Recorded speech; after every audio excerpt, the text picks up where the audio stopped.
173 дугаар сэдв. За тэгвэл өдөр тутмын амьдралд бол байна хэрэглэгдэх шим тижээлт хоол хүнснээ байна. Зүйл бол маш олон байдаг л да. Тэгвэл хэвчэл байна.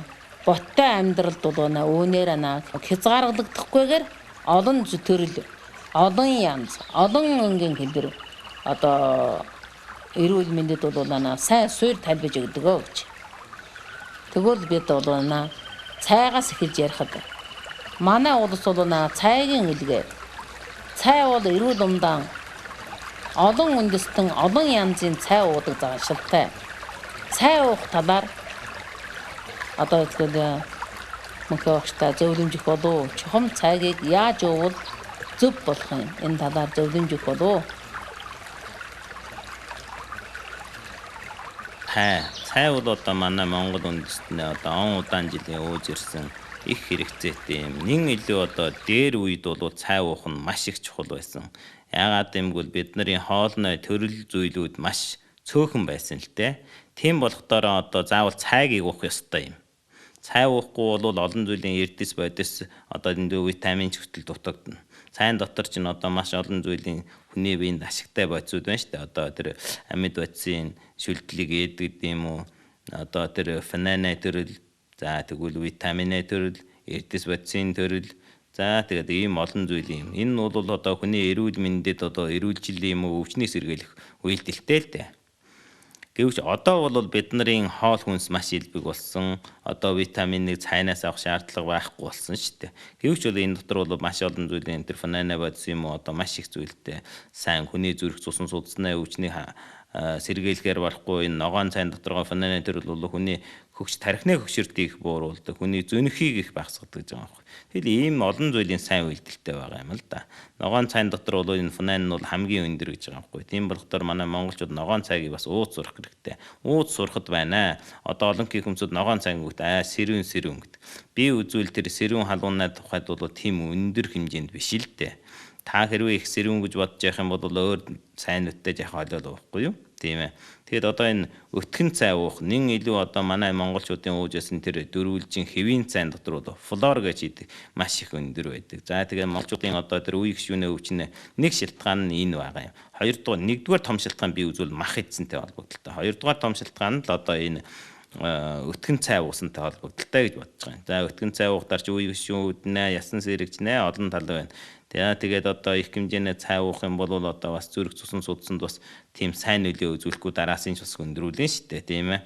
Ер нь хоолныхаа өмнө хойно 2 цагийн дотор болж үл өтгөн цай бити уугаараа. Өтгөн цайн дотор бол тэр зөөлөн өвсөн хүчилгээш юм байдаг юм л да. Тэр хүчил нь бол зөөлөн хүчил чинь юутай гэвэл төмөртэй нэгдэн. Хоолн дотор байгаа төмөртэй нэгдэн. Тэгээд удаан ингээд уугаад цайтай ходоод хоолоо идээд байх юм бол төмөр дутагдсан чанартай цус дутагдах ийм аюулууд байгаа юм л да. За тэгээд одоо сүйтэй цай монголчууд их ууж байна. Сүйтэй цай бол болохгүй ч биш болно л да. Сүү уудгүй хүнд авч хэлвэл маш их сайн явдал байгаа. Тэгээд дээр нь тос ихтэй, их өтгөн, их давстай цай уух юм бол эрүүл мэндээрээ их л охирно гэсэн үг шүү. Би ер нь олон газар цайндаа ерөөсөн бити давс гэж байгаарэ. За энийг анхаар хоолндоо баг зэрэг давстай идэж бай. Энэ их зүйтэй байхаа гэж бодож байна.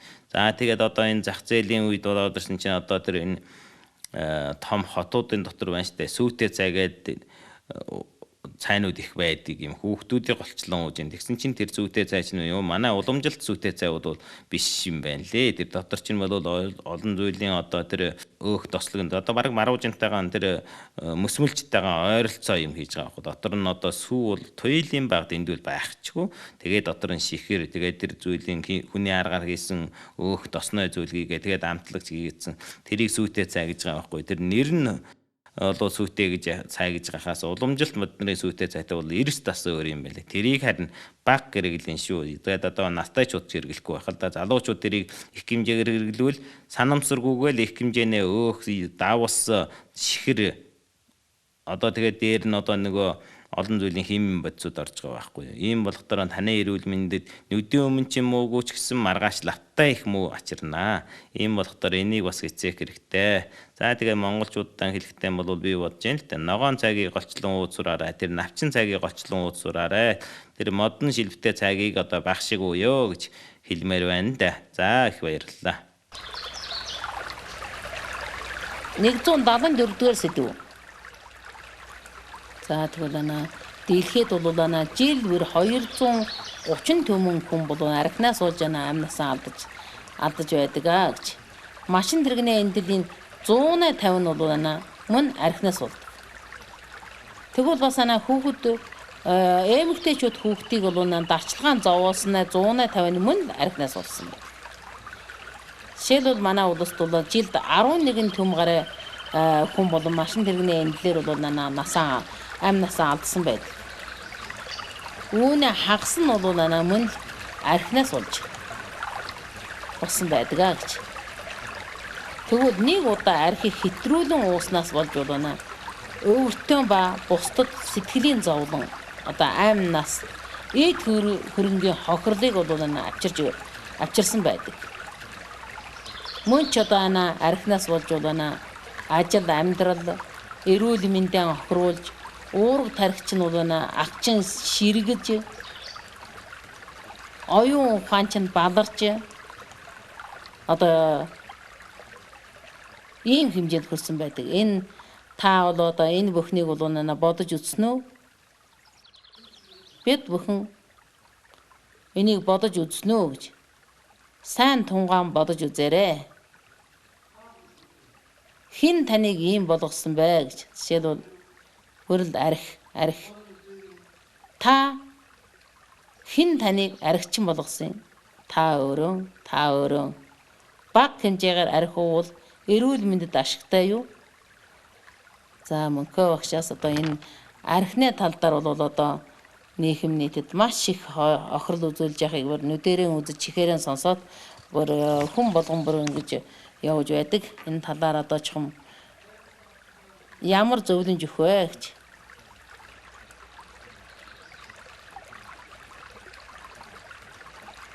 Архийг ерөөсөн уухгүй байж болно л та. Архи бол хүний биед ямар ч тийм сайн зүйлийг ачирахгүй. Бага хэмжээгээр уул хоргүй ч гэсэн эрүүл мэндэд ашиггүй. Ер нь архийг уух сонирхолтой юм уу, архи уух дуртай хүн бол бага зэрэг улаан үзмийн архийг ууж болно. Түүнээс өөр зүйлийн тэр хатуу архиуд уувал тэр хүний биед ямар ч ашиг байхгүй. Ер нь тэгээд монгол хүн чинь бол дээр үеэсэн бол архийг архи гэсэн нэрч байгаагүй юм. За бид нар ямар юу ууж исэн гэвэл бид нар ч юм бол айраг таргаан эсгээд айраг таргаан ууж исэн. Тэгээд нэрхтээр нэрмэл болоод тэгээд нэн сайн нэрхтээр арз хурц гэдэг иймэрхүү нэр байсан. Монголд бол архи гэдэг нэр байгаагүй. Яагаад гэвэл манай үндэстэнд авч хэлэх юм бол энэ архи цагаанаас гаргаж ирсэн. Архи хаанаас ирсэн бэ гэхээр архи бол тариалах соёл. Тарианы соёлоос ирсэн. Тэр дотор бол олон зүйлийн тариагаар эсгэж байгаа болохоор энэ хүний биеийн тийм зохиромжтой биш. Нин илүү монгол хүн бол энийг хүлээж авах чадвар муутай.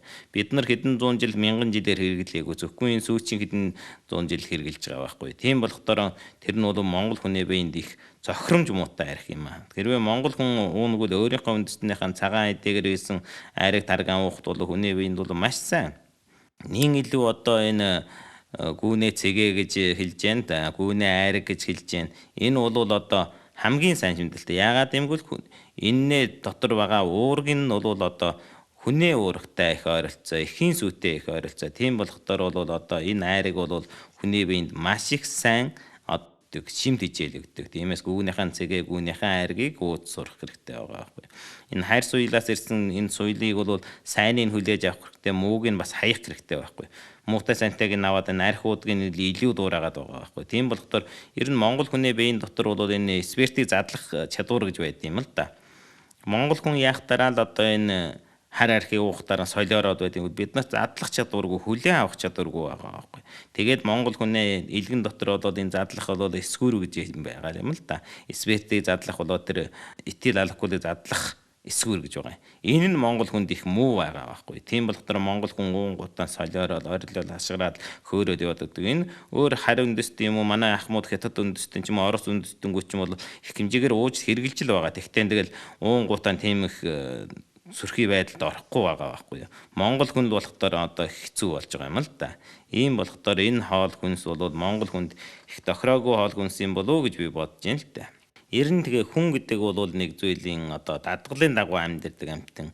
Амархан тэр юмд одоо тийм муу дадгалаас бол донтдог. Тиймээс одоо арх уусан хохирол одоо манай Монгол үндэстэн бүгдөө л мэдж байгаа байх л да. Ингээд архи чинь баг багаар уухтаар их сайхан болоод байдаг. Аажимданд тархиндын суурлаа тэгээд донтдог байхгүй. Нөгөө арх чинь л байхгүй болохдоор нөгөө бие чинь зовоод байдаг. Тэгээд архиан уусаар тэгээд ухаан балдраа тэгээд цаашаа яваад одоо арх чинь болчихно шүү дээ, тийм ээ. Энэ бол нэг зүйлийн өвчин. Энэ ерөөсөө эрүүл хүн биш болж байгаа байхгүй юу. Тийм болохдоор одоо архийг одоо онцлон одоо сэргээлэх хэрэгтэй. Одоо арх уудаг шиг хүнээ хойцсууст бол багаас нь сэргээлж энэ арх бол хортой эдээ бити ууж вэ гэж энэ хүүхэд яагаад ингэж том болохдоор арх уугаад томчуул нь уугаад бахтар ингэдэм байх тэр нь сайхан болд юм байна гэдэг ингэж ууж байгаа. Тэгээд архич үнэхээр тухайн үед бол оюун мэдрэлийг хөөрүүлж байгаа юм чинь, тийм ээ. Ийм болохдоор одоо энэ архийг бол шундаг. Тийм болохдоор одоо энэ залуучууд байгуулах хэрэгтэй. Нэг илүү энэ сургаан хэмжлийг сайн хийх хэрэгтэй байхгүй. Эрүүл мэндэд их охирол ачирдаг гэдэг. За арх бол одоо ингээд уугаад оруулахтай зэрэг л одоо ходоодоор дамжаад маш хурданаар л одоо тархинд хүрдэг байхгүй юу. Хүний тархийг бол ухаантай тарих, ухаангүй тарих гэж хоёр төрөл хувааж байна шүү дээ. Тэгээд ухаантай тарих, ухаангүй тарихнаа чинь дундуур ороод ухаантай тарихыг салгачдаг байхгүй юу. Салгатаар ямар учир үүснэг бол одоо хүний биеийн чинь ухаантай тарих нь бол өөрийг нь зөв хөтлж явдаг тарих. Доотлынх нь бол амьд бодисын тарих гэж байгаа. Амьд бодисын тарих чинь бол хамгийн гол үйлдэл нь юу юм бол тэр өөрийнх нь баяр жаргалын төлөө л байна. Тийм болохоор ухаантай тарих, ухаангүй тарих хоёр чинь салгачдаар яах юм бол ухаангүй тарих чинь одоо хөөрөлтөнд ороод ухаантай тарих чинь хязгаарлалтанд орчиж байгаа байхгүй юу. Тэгтэр ухаантай тарихны чинь үйлдэл бадрахаан байчиж байгаа байхгүй салгацсан юм чинь. Тэгээд одоо яах вэ хүнээ одоо тэр баяр жаргалын төлөө одоо бүх ажил артаа хаяал одоо зөвхөн баяр жаргалыг хөөцөлдөж эхэлж байгаа. Тэгээд бас нилээд хөөрөлтөнд ороод ирэхээр нөгөө жинхэнэ дөр хөрөлхий тарих гэдэг чинь бол араатантай адилхан болж байгаа байхгүй. Тэгээд араатныхын шинжин гарч ирээд одоо хүн хараах юм уу, хүнтэй хэрэлдэх юм уу, хэрэг зарга гаргах юм уу, дэндүүлэх хүн алхчих магадгүй тийм ээ. Ийм учрууд зөндөл гарч байгаа байхгүй юу. Тэгээд одоо хожим цаашаа нэн илүү өндрээд ирэхээр тийм нөгөө амтны уурга тарих одоо төрөлхийн уурга тархичийн хүртэл одоо ажиллаж чадах юм байгаа минерээ тэгээд ухаан алдаад унтчихж байгаа юм л да. Нэг удаа арх уух бол одоо гайгүй байж болно. Нэг удаа согтож болно.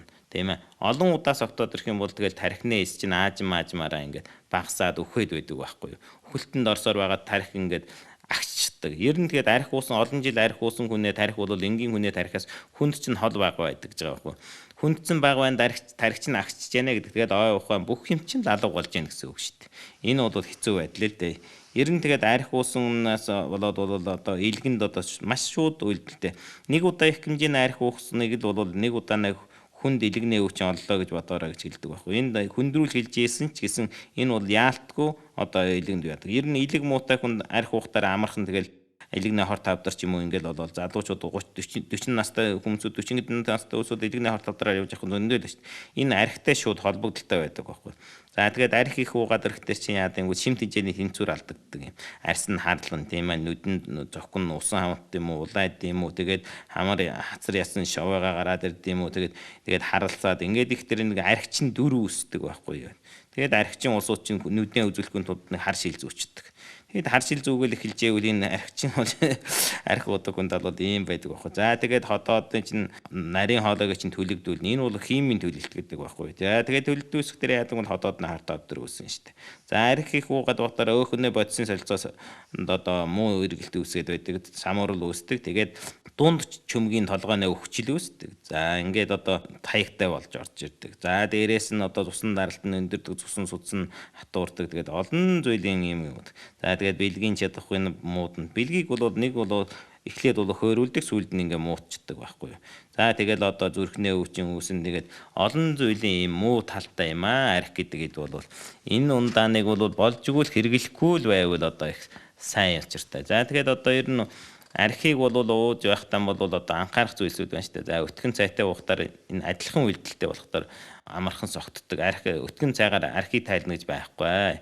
Энийг буруу ойлгож байгаа. Архи тамхи хоёрыг одоо хамтдаа хэрэглэх туйлын буруу. Архи гэдэг чинь бол бүх юмны хорыг ингээд сайн уусгаж чаддаг. Хамгийн сайн уусгагч байхгүй. Тэгэхээр яадаг бол хоолной чинь хор, тамхины чинь хор, одоо тэр ундаанаа чинь хор, олон зүйлийн юмнуудын чинь хор. За тэр кам гэж юм шүү дээ одоо хөтөж байгаа. За тэрний чинь хор, тэр дотор чинь их хортой юм. За эдгээр чинь хорыг чинь бүгдийн сайхан задлаад гэрт биенд чинь шингэнэ гэсэн үг. Тэгээд архи хугацаанд та хэрвээ архи удаг бол цэвэр байгалийн гаралтай сайхан махан идэж болно. Тийм эдгийнхээ өмнө тэр өндөгч юм уу, ногоо жимс идэх хэрэгтэй. За ингэвэл одоо бас хорыг харьцангуй багасгаж болох юм байгаа юм л да. За тэгээд их уугаад ирэхдээ одоо би мэдээж одоо их муу үйлдэлтэй шүү дээ. За тэр бас хийтэнд одоо хийтэн газар одоо нэг даахтараа хүн чинь нэг архи балгын өрий гэсэн тиймэрхүү юу байдаг. Тэр бол маш хурданаар ингээд цусан судыг тэлэгдүүлэх үйлдэлтэй. Ерөөсөн архи уусан үед бол цусан даралт буурна шүү дээ. Ягаад буурдаг гэхээр хязгаарын цусан судсуудыг тэлэгдүүлчихдэг байхгүй юу. Тэлэгдэхдээр цусан даралт буурна. Гэвч бол маргааш нь бол тэрнээс илүү агшилт үүсэх болохоор цусан даралт нь маргааш нин илүү өндөр болдог. Тийм утгаараа бол цусан даралтыг бууруулна гэж байхгүй. Тэгээ хийтэн орчинд яадаг цусан даралт энэ цусан судс нь архи унгууд ингээд яхан тэлэгдэнгүүт нь халж байгаа юм шиг мэдрэмж үсээд биеийнхэн халууны дорх нь алдаад. За тэгээд энэ хийтэн орчинд үргэлжлэн байх юм бол дорхноо одоо хөлдөж өгөх аюултай байхгүй. Гэх зэрэгс одоо анхаарах хэрэгтэй. Тэгээд архийг бол эрс цээрлэх хүмсүүд байна л да. Архийг ямар хүмсүүд эрс цээрлэх ёстой вэ? Хүүхдүүд мэдээж ойлгомжтой. Хүүхэд авах хүсэлттэй байгаа хүмсүүд бол архиас заавал хол байх хэрэгтэй. Нин илүү одоо жирэмсэн бүсгийчүүд бол ямар ч одоо архи зарим хүн одоо хэрэгтэйгээ тэр үзмийн архи марх уудаг жирэмсэн үедээ ч юм уу ийм бол туйлын буруу байгаа юм л да. Тийм болохоор би түрүүн ярьжсэн шүү дээ тэр ой гатсан хүүхдийг жоохон пэ уухтал ургамал хүн болоо тэгээд ямар ч ой ухаангүй хүн болчихно шүү дээ. Тэгээд одоо ийм аюултай байхгүй. Эдгээс өөрсдөө идэггүй болж юм гэсэн. Тийм болохоор одоо энийг бол хэцээх хэрэгтэй. За тэгээд илэгнээ өвчтэй хүн бол одоо туйлын анхаардаг юм бол архи эрс цээрлэх хэрэгтэй. За цусан даралт өндөр хүн ч одоо ууж болтно. Шихэр шинжтэй хүнсүүд ууж л байна. Энэ одоо буруу л да. Тэгээд өвчнээ хүндрүүлэл тэгээд яхаа аажмаар өөрийгөө алж яах гэсэн үг байхгүй. За энэ талд анхаарах хэрэгтэй. Тэгээд одоо энэ манай монголчууд дотор бол их донтсон хүмсүүд их байдаг юм аа. Донтно гэдэг бол нэг зүйлийн одоо өвчнөө төрөл шүү дээ. Яагаад гэвэл донтох олон зүйл байна л дээ. За яагаад гэвэл тархинд одоо ийм сэтэл тэгвэл тэр сархин нь бол хүлээж аваад хөөрөлт үүсэл тэгэл удаандаа одоо тархин дотор чи ийм муу төв бий болчлоо л гэсэн үг. За энэ дотор чинь бол архи уух, тамхи татах, хор татах тийм ээ. Одоо тэгвэл одоо тэр эм хэрэгэлдэг бас байна. Тэгвэл одоо тэр мөрөөтөө тоглоом байна, юм худалдаж явах байна, интернет байна. Яагаад гэвэл нэг зүйлийн муу одоо зочрлыг аажим өгөөд доктор тархич хүлээгээд авчдаг байхгүй. Тархины үйл ажиллагаа чинь байна шүү дээ. Олон удааны сэтгэл зочрлыг л хүлээж авах үүрэгтэй. Ингээд хүлээж аваад өөр юм болгодог. Тэр буруу байна уу зөв байна уу чи өгөөл байвал одоо юм муу засал муу юм буй болж байгаа байхгүй. За ийм болохоор энэ бол нэг зүйлийн донтох чанартай өвчин юм а гэж ойлгоорой. Энэ өвчнийг яаж сэргийлнэ гэвэл эртнээс л сэргийлэх хэрэгтэй. За яг хөө жаахан зарим хүнсүүд одоо нэг хоолныхон юм уу за архи марх гэдэгтэр нэг хөөрөлт үүсдэг штэ. Энд чинь бол нэг зүйлийн донтох зүгдэн л явж яах гэсэн үг. Энэ үед сэрж мэдэх хэрэгтэй байх. За би ч одоо нэг архин жаахан дуртай байлцгаад байна да. За энийг одоо ерөөсөн тастан зогсооно. Ингээд одоо биенээсээ ингээд холдуулах юм уу ингэж үзмэл ухамсарлах хэрэгтэй байхгүй. Ерөөсөн архинаас гарах бол одоо өөрийн биеийн л түшгэлэх хэрэгтэй. За 21 өдрөөс дээш одоо архи уухгүй байгаад өөрөөсөө тэр архийг ингэж авч хайж явах хэрэгтэй. Хүн ерөөсөө нэг үйлдэлийг хийж биелүүлнэ гэвэл та бодоод болдгоо маа биеэрээ хийж өгөх хэрэгтэй. Архи хэрвээ архи одоо барьж байгаад орхин уумааргүй асгачих хэрэгтэй байхгүй юу? Ойролцоо байгаа усыг ч хүртэл архи гэж хэлээд би одоо архи уухгүй гэд ингээд асгаж явах хэрэгтэй. Биенээсээ ингээд барьж аваад хайж явах хэрэгтэй. Уурга толгоноос ингээд за ийм үйлдэлүүдийг хийгээд байхдаа таны тархин дотор архи уухгүй гэсэн төв үүснэ. За тэгээд ер нь бол би ямар нэгэн зүйлээс гараа игвэл иймэрхүү үйлдэл хийлээ гэж би бодож байгаа юм л да. За энийг би тамхин дээр би яахан илүүхэн ярья гэж бодож байна. Миний одоо энэ хичээлийг сонссон хүмүүсүүд дотор архинаас гарсан хүмүүсүүд байгаа. Бас нин илүү чухал нь бол миний энэ дотор бас архиас одоо архи тамхиас гарах гэсэн ийм хэсэг байгаа. Тэрийг бас CD байгаа. Тэрийг сонсох хэрэгтэй. Тэгээ өөртөө сайн ийм сочрол авч явах хэрэгтэй. Тэгээд ийм олон талыг одоо ашиглан өөртөө сайн сэтэл зочрол өгөөд өөрийнх нь тархин дотор эрүүл төв байгуулж чадвал архичин байсан ч архинаас гарах боломж байгаа шүү гэдгийг энд онцлон тэмдэглэе. 175 дугаар сэдв. Тэгвэл тамхиас болж болоо бүх дэлхийд бол жил бүр 500 гаруй төмөн хүн бол амь насаа алдаж байд юм байна л дээ. Судалгаанаас үзэхэд бол нэг сэргэг тамхи татахад хүний амь нас бол 11 минут богиносдог. Нэг сэргэг тамхины хорн бол 10 дуршилтын улганыг алж чаддаг. 25 сэргэг тамхины хорн бол нэг том өхрийг хордуулж авдаг. Уушгины хорт хавдар уушгин өвчнээ 185-аас 190 бол тамхины хортой холбоотой. Тарих, зүрх, цусан судасны өвчнээ 125 нь бол тамхины хортой шууд холбоотой. Тэгвэл яагаад хүн ингэ тамхи татаад байдгийг? Яагаад өөрийн биеэ өөрөө ингэ хордуулаад байдгийг? Өөрөө яагаад ухамсарч болдгүй? Энэ талаар мөнхөө багш та өөрийн танилтаа ярих болов. Түүний урд хүн бол их тийм сониуч амтэн штэ. Тийм болохдороо л тамхиг яагаад татаад зурчих вэ гэвэл би ч багадаа татжил байсан. Хүний татсан тамхины тэр ишийг татах юм уу? Үгүй бол үлдсний татах юм уу? Үгүй бол туулайн баас ч гэсэн ороогоо татчихсан. Ингээл яг олон удаанаас зочрол авж байгаа байхгүй юу. Тэгээд хүний энэ тарих гэдэг чинь бол нэг сони юм байгаа юм л да. Тэр багаар ингээд зочрол өгөхөд ийм тамхины зүйл чинь маш тэ ингээд нэг зүйлийн хөөрөлт үүсгэн. Зарим нь бол хөөрөлт үүсгэн. Зарим нь ч тамхи хүлээж авдаг хүн байгаа л да. Олонхын бол зохих хэмжээний хөөрөлт үүсээд харцангуй нэг сайхан санагдах байхгүй юу. Тэгэл энийг хэрэглэснээс болоод сайхан болоо тэгээд аажимдаа хэдэн удаа хэрэглээд ирэхээр тарих чинь хүлээгээд авчдаг байхгүй. Нэг л хүлээгээд авчих юм бол дахиад энийг нөхгүй бол өөрийн бие чинь зовоож эхэлдэг байхгүй юу. Тэгэл энэ ийнтэй эхэлж байгаа байхгүй юу. Энэ бол тархин дотор нэг зүйлийн муу төв үүсэж яана л гэсэн үг. Тийм болохоор энэ төвийг үүсэхгүйн тулд л бид нар эртээс урчлан сэргийлж явах хэрэгтэй байхгүй юу. Тэгээд урчлан сэргийлээ тамхитай ойртохгүй мó, хортой ойртохгүй мó, олон зүйлийн тэр юу байна штэ.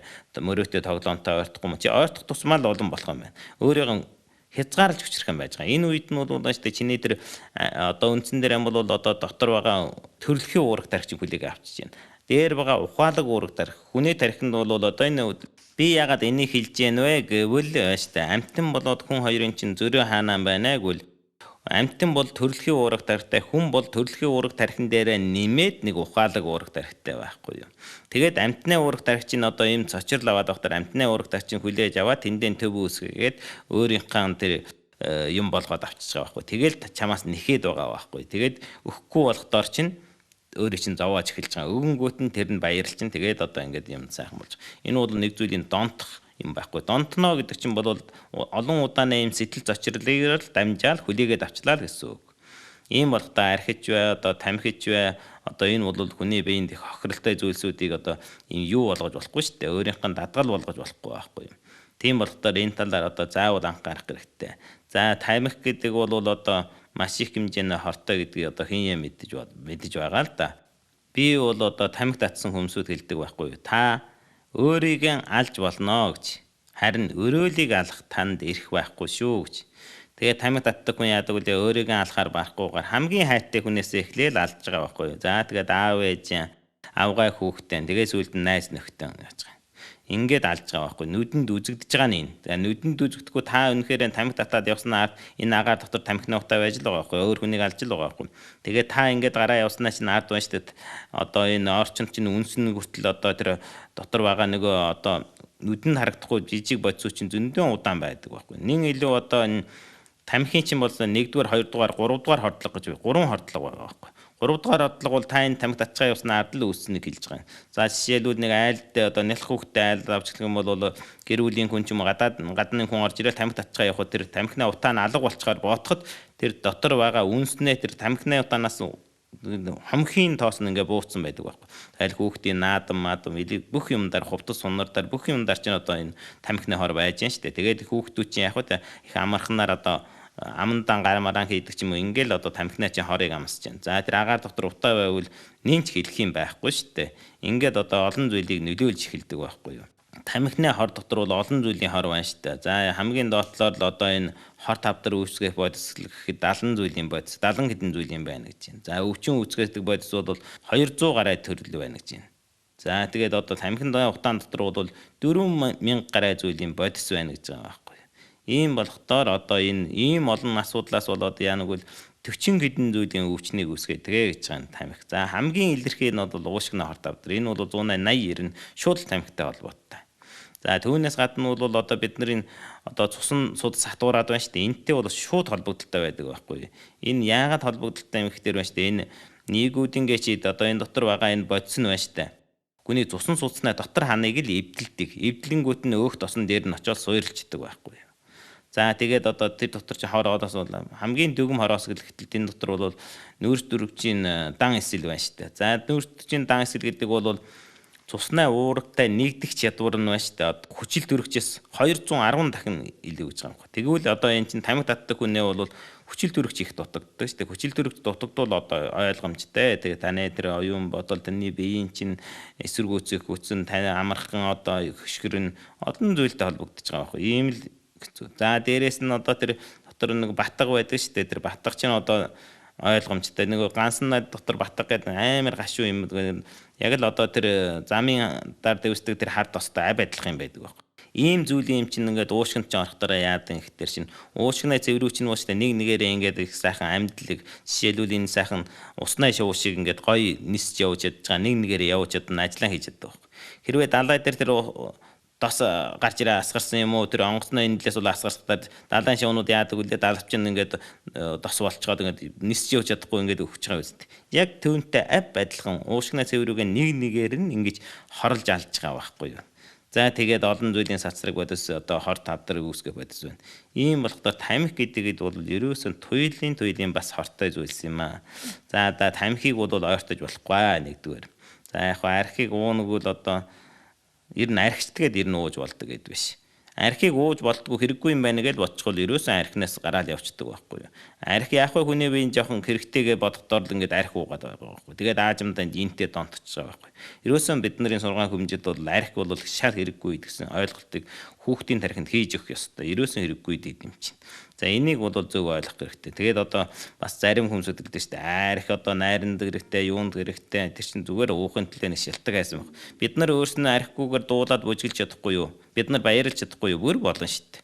Гэвч зөвхөн архаар л ингэ дамжуулж нэг бодисын хөөрөлтөнд орж штэ. Тэр сэтгэлээсээ хөөрж гон штэ. Тэр бол буруу хөөрөлтөл байхгүй юу? За энэ төртөл яриа да. За